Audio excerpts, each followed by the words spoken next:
Hi guys, welcome to Code Artisan Lab. This is fifth video for learning management system in Django and React.js.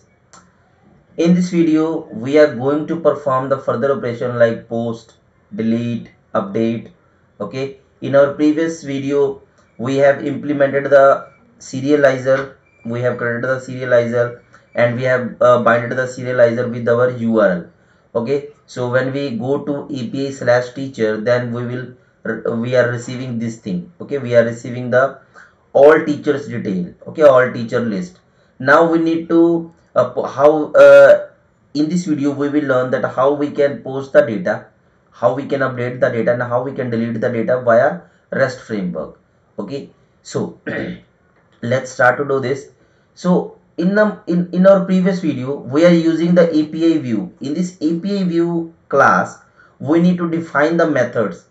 Like if we want to get the data, then we have to define the get, and if we want to post the data, then we have to define post.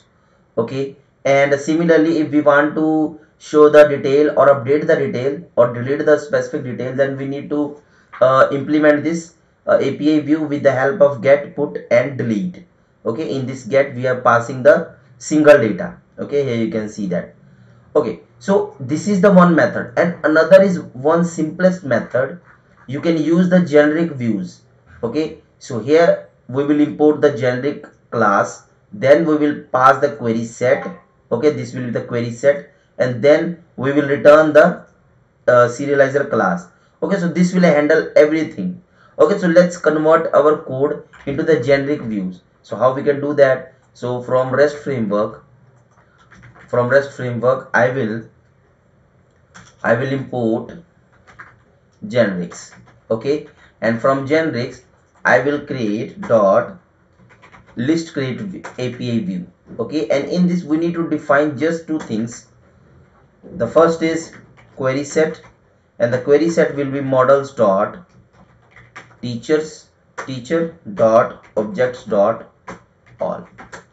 Okay, and the second one is serializer class, and the serializer class is our teacher serialize.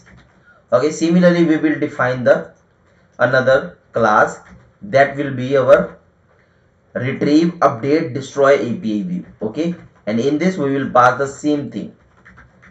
Okay, so this is very easy. This class will handle the list type records, and this class will handle the specific single type record. In this, like we will fetch the all data, we can post data. Okay, in this list we will update the data, we will delete data, and we will get specific data. Okay, so with the help of this will detect the method according to that.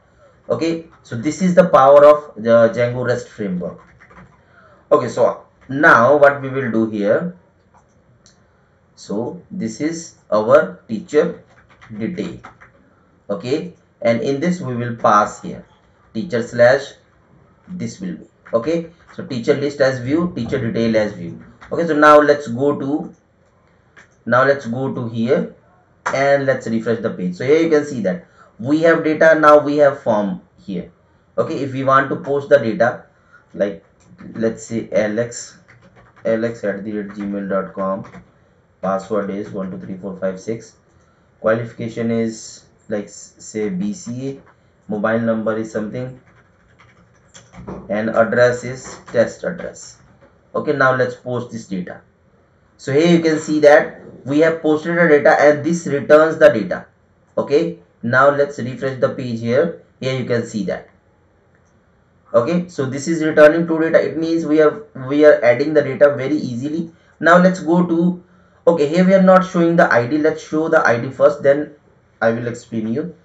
Let's show the ID. I will go to serializer and here I will show the ID. Okay, refresh the page. So here is this.